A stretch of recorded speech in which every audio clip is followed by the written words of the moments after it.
तो विज्ञान का वरदान और अभिशाप, बस इनका आपको फॉर्मेटिंग रटनी है। सबसे पहले आपको प्रस्तावना लिखना है, फिर उपसंहार अंतिम में, बाकी उसके बीच में इसके हानि, लाभ, महत्व, उपयोगिता ऐसे लिख करके आप पॉइंट बना देना और बढ़िया लिख करके आना, छोड़ के मत आना, ठीक है। बाकी अपठित गद्यांश पद्यांश आपसे बन ही जाएगा। पूरा का पूरा प्रश्न पत्र कंप्लीट करा दिया गया है, पूरा का पूरा। अब टेंशन की कोई बात नहीं है, बस इस वीडियो को देख लीजिए। और अगर आपको फुल सोल्यूशन का वीडियो चाहिए इसी का बूस्टर डोज का, तो बता देना, अभी समय बहुत है, 2 बजे से एग्जाम है, उसके पहले एक एक चीज प्रेजेंट कर दिया जाएगा।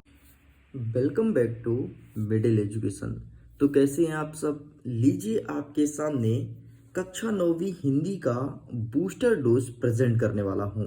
वैसे तो बूस्टर डोज का एक वीडियो ऑलरेडी अपलोड है जिसमें मैं 10 प्रश्न कवर कर चुका हूं, एंड 10 प्रश्न का वीडियो ये हमारा सेकंड होने जा रहा है। इसके बाद अब हिंदी के लिए कुछ भी पढ़ने की जरूरत नहीं है, क्योंकि बूस्टर डोज ही तबाही मचाएगा, आपको टॉप कराएगा, आपको नेक्स्ट लेवल में ले जाएगा। अगर कोई स्टूडेंट्स मुझे पहली बार देख रहा है और सुन रहा है, मैं आपको बता देता हूं, क्लास 10th के बच्चे अगर तबाही मचाते थे तो केवल और केवल मेरे द्वारा प्रोवाइड कराए model paper and booster dose के मदद से ही वो एग्जाम में अच्छा स्कोर गेन करते थे। एंड फाइनली अब आपकी बारी है। बस जितने क्वेश्चंस को मिडिल एजुकेशन प्रोवाइड करा रहा है, बहुत अच्छे से और इत्मीनान से देखना है, क्योंकि 101% यही क्वेश्चंस एग्जाम में देखने को मिलेगा। सो स्टूडेंट, चलिए फटाफट मेरे साथ जुड़ जाइए, और मैं जितने क्वेश्चंस को देता हूं अच्छे से प्रिपेयर कीजिएगा।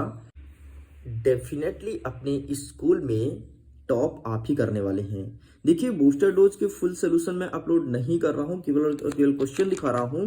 सो प्लीज आप अच्छे से इनको देख लीजिएगा।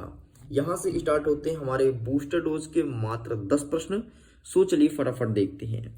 सबसे पहले कहता है, सुमित्रानंदन पंत और रसखान जी के भाव सौंदर्य को लिखिए। जब भी भाव सौंदर्य को बोले तो इसका मतलब वही होता है कि आपको लिखना पड़ेगा इनके बारे में, जैसे इनकी 2 रचनाएं हो गई, इनकी भाव पक्ष और कला पक्ष, यही कहलाता है भाव सौंदर्य। और प्रश्न पूछेगा 2 नंबर में, तो ध्यान रखना कौन कौन सा, सुमित्रानंदन पंत, रसखान, और 1 पॉइंट आपको कबीर जी का देखना है। बस 3 है भाई साहब, 3 है, 3 ही प्रिपेयर करो, चाहे आपका सेट नंबर ए हो, सेट नंबर बी हो, सी हो, डी हो, ई हो या फिर एफ। 6 सेटों में पेपर आएंगे शायद, बाकी वैसे 4 सेट कंफर्म है, ठीक है। तो इन 4 सेट में से कोई भी सेट हो, आपके एग्जाम में यही देखने को मिलेगा। एंड अगेन देखिए, रिपीटेड है, एक सेट में ये पूछा गया है, एक सेट में पूछा गया कबीर और सुमित्रानंदन पंत की रचनाएं, इसलिए इस प्रकार से लिखा गया है। इसलिए मैं बोलता हूं बूस्टर डोज मतलब निचोड़, चाहे कोई भी पेपर हो, पूरा पूरा यहीं से आ रहा है। नेक्स्ट कहता है कि वीर रस को परिभाषित कीजिए एग्जाम्पल सहित। वीर रस होता क्या है? तो सिंपल सा एक डेफिनेशन याद रखना, शाह हृदय के हृदय में स्थित रति नामक अस्थायी भाव, जब विभव, अनुभव और संचारी भाव से, सॉरी रति क्यों, रति तो उसको हो जाएगा श्रृंगार का, वीर का पूछा है ना, तो शाह हृदय के हृदय में स्थित उत्साह नामक अस्थायी भाव, जब विभव, अनुभव, संचारी भाव संयोग होता है, वहां वीर रस कहलाता है। और इसका एग्जाम्पल, बुंदेले हर बोले मुझे हमने सुनी कहानी थी, खूब लड़ी मर्दानी वह तो झांसी वाली रानी थी, झांसी वाली रानी थी। बस इस चीज को अच्छे से प्रिपेयर कर लीजिएगा। आगे बढ़ते हैं। चौथा नंबर कहता है, श्रृंगार रस किसे कहते हैं, एग्जाम्पल सहित बताना है। तो फिर से वही, सा हृदय के हृदय में स्थित रति नामक अस्थायी भाव, क्योंकि श्रृंगार रस का स्थायी भाव होता है रति। सा हृदय के हृदय में स्थित रति नामक स्थायी भाव, जब विभव, अनुभव और संचारी भाव संयोग होता है, वहां श्रृंगार रस कहलाता है। और ये 2 प्रकार का होता है, एक होता है संयोग, दूसरा होता है वियोग। संयोग में नायक नायिका के मिलन का वर्णन होता है, और वियोग में उनके बिछड़ने का वर्णन किया जाता है, ठीक है। एक था ना कुछ, खुले भी ना थे चुम्बन सन कपोल, हाय रुक गया संसार, बना सिंदूर अंगार, ऐसा कुछ करके है, ठीक है। मैं थोड़ी भूल रहा हूँ, वो आप अच्छे से प्रिपेयर कर लेना। नेक्स्ट, अनुप्रास और यमक अलंकार को परिभाषित कीजिए। इन क्वेश्चंस को मैं पहले भी दिखा चुका हूँ, टेंशन मत लो, ठीक है। वही क्वेश्चन से रिपीटेड लिख दिया गया है, क्योंकि दूसरे सेट में क्वेश्चंस रहे होंगे। नेक्स्ट कहता है आपका, कांजी हाउस में पशु की हाजिरी क्यों ली जाती थी? आखिरकार क्या रीजन था कि पशुओं की हाजिरी ली जाती थी? अरे सिंपल सा ये था कि कांजी हाउस या कांदी हाउस में पशु कैद करके रखते थे, और हाजिर इसलिए लेते थे कि प्रत्येक पशु डेली है या नहीं, और जब उसका मालिक आएगा तो उसको छुड़ाने आएगा तो कितने दिन यहाँ रहा है गांधी हाउस में, उसके पैसे वसूली करके छोड़ दिया जाएगा, इसलिए हाजिर ली जाती थी। इतना लिखना था अपने शब्दों में। नेक्स्ट, छोटी बच्ची को बैल के प्रति प्रेम क्यों उमड़ा? तो सिंपल सा, छोटी बच्ची की माँ मर चुकी थी, सौतेली माँ थी जो कि प्रेम नहीं करती थी, है ना, उसको डांटती थी, चिल्लाती थी, मारती थी।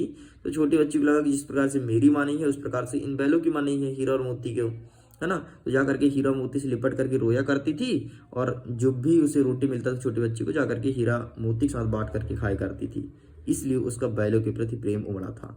मतलब सिंपल सा रीजन ये था कि उसकी माँ मर चुकी थी छोटी बच्ची की, जो सगी माँ थी, और सौतेली थी, तो वैसे सौतेली कहाँ किसी की सुनते हैं, ठीक। एंड सेम कहानी इसके साथ हुआ था। नेक्स्ट कहता है प्रेमचंद्र और राहुल संख्यत्रन एवं हरिशंकर परसाई की 2 रचनाएं भाषा से लिखी। लेखक परिचय में 3 चीज याद रखना है, प्रेमचंद्र जी, राहुल संख्यत्रन एंड हरिशंकर परसाई। ये बड़े इंपॉर्टेंट है भाई, राहुल जी लगभग कई सारे सेटों में आ रहा है, ध्यान देना, ठीक है। नेक्स्ट कहता है संधि और समास में अंतर बताओ। भाई 2 वर्णों के मेल से जो भी कार्य उत्पन्न होता है उसे संधि कहते हैं, और 2 शब्दों के परस्पर मेल को समास कहते हैं, बाकी देख लेना, तुमको पता है। नेक्स्ट कहता है आपका निपात शब्द क्या है ना। निपात, तो किसी भी चीज को जोर देना निपात कहलाता है। जैसे मैं बोला कि मैं मिडिल एजुकेशन से पढ़ाई करूंगा, ठीक है, तुमने बोला कि मिडिल एजुकेशन से पढ़ाई करूंगा, लेकिन किसी स्टूडेंट ने बोला कि पूरे यूट्यूब चैनल में मैं केवल और केवल मिडिल एजुकेशन से ही पढ़ूंगा, उसने किसी चीज को जोर दिया, वही निपात कहलाता है, जोर देना। नेक्स्ट, मृदुला गर्ग अपनी नानी से प्रभावित क्यों हुई थी? क्या रीजन था कि नानी ने उसको अट्रैक्ट किया था? अच्छे से पढ़ लेना, एग्जाम में आ रहा है। चलिए भाई, वार्षिक परीक्षा की तैयारी के लिए पिताजी को पत्र एक बार लिख दो कि पिताजी टेंशन मत लो, मिडिल एजुकेशन अपने साथ है, बूस्टर डोज भी आ चुका है, अब तो तबाही मचाएंगे। एंड एक क्वेश्चन और बचे हैं, उसको देख लो, वो ये रहा स्थानांतरण प्रमाण पत्र के लिए, और आपका ये रहा निबंध। निबंध में कह रहा है कि खेल का महत्व और विज्ञान का वरदान। मतलब आपके एग्जाम में विज्ञान मिल जाए, अनुसंधान मिल जाए, ठीक है, प्रौद्योगिकी मिल जाए, ये सब आपका क्या है, विज्ञान ही कहलाएगा, ध्यान रखना। तो विज्ञान का वरदान और अभिशाप, बस इनका आपको फॉर्मेटिंग रटनी है। सबसे पहले आपको प्रस्तावना लिखना है, फिर उपसंहार अंतिम में, बाकी उसके बीच में इसके हानि, लाभ, महत्व, उपयोगिता ऐसे लिख करके आप पॉइंट बना देना, और बढ़िया लिख करके आना, छोड़ के मत आना, ठीक है। बाकी अपठित गद्यांश पद्यांश आपसे बन ही जाएगा। पूरा का पूरा प्रश्न पत्र कंप्लीट करा दिया गया है, पूरा का पूरा। अब टेंशन की कोई बात नहीं है, बस इस वीडियो को देख लीजिए, और अगर आपको फुल सोल्यूशन का वीडियो चाहिए इसी का, बूस्टर डोज का, तो बता देना, अभी समय बहुत है, 2 बजे से एग्जाम है, उसके पहले एक एक चीज प्रेजेंट कर दिया जाएगा। कमेंट सेक्शन में लिखना जरूर। पीडीएफ को डाउनलोड करना है तो लिंक डिस्क्रिप्शन बॉक्स में दिया हूँ, बूस्टर डोज के पीडीएफ को डाउनलोड कर सकते हो। ओके स्टूडेंट्स, तो कमेंट सेक्शन में लिखिएगा फुल सोल्यूशन चाहिए तो बताइएगा, जल्दी अपलोड कर दिया जाएगा। वीडियो को करता हूँ, एग्जाम के लिए all the best, bye bye.